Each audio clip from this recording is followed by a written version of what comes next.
ለዘላለም ይባረክ። ኢየሱስ ጌታ። በነገራችን ላይ ጌታ ለዘላለም ይባረክ ስል ደስ የሚለኝ ቃል አለ በኢየሱስ ክርስቶስ።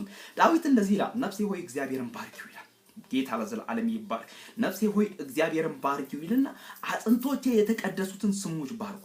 ምን አይነት በኢየሱስ ክርስቶስ መታደል ነው። ጌታ ለዘላለም ይመስገን። በእውነት እግዚአብሔርን ማመስገን፣ በእግዚአብሔር ፊት መሆን፣ በኢየሱስ ክርስቶስ የሰማይን አምላክ እግዚአብሔርን መጥራት በኢየሱስ ክርስቶስ መታደል ነው። ምክንያቱም ጌታ የረዳው ነው እግዚአብሔርን የሚጠራው፣ ጌታ ያገዘው ነው የእግዚአብሔርን ቸርነት የሚያወራው በኢየሱስ ክርስቶስ።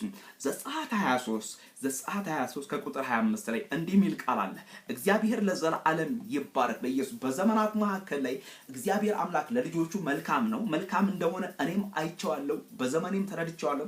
እግዚአብሔር ግን መልካም ነው። እንዲህ ይላል በኢየሱስ ክርስቶስ፣ አምላካችሁን እግዚአብሔርን ታመልኩታላችሁ፣ እርሱም እህልና ውሃን ይባርካል፣ በሽታንም ከመካከል አርቃለሁ።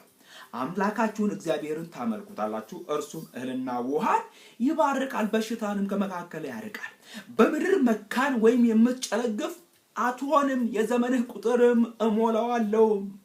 መፈራቴን በፊት እሰዳለሁ፣ የምትሄድበትን ሕዝብ ሁሉ አስደነግጣቸዋለሁ። ጠላቶች ሁሉ በፊትህም ጀርባቸውን እንዲያዞሩ አደርጋለሁ። ጌታ ለዘላለም ይባረክ። አንተ አምላክህን እግዚአብሔርን ታመልከዋለህ፣ እኔ ከፊት እቀድማለሁ፣ ጠላትህን እመታለሁ። አንተ አምላክህን እግዚአብሔርን ታመልከዋለህ፣ እኔ ከፊት እቀድማለሁ፣ ጠላትህ ጀርባ እንዲሰጥ አደርጋለሁ። አንተ እኔን አምላክህን እግዚአብሔርን ታመልካለህ፣ እኔ ካንተ ጎን እሆናለሁ።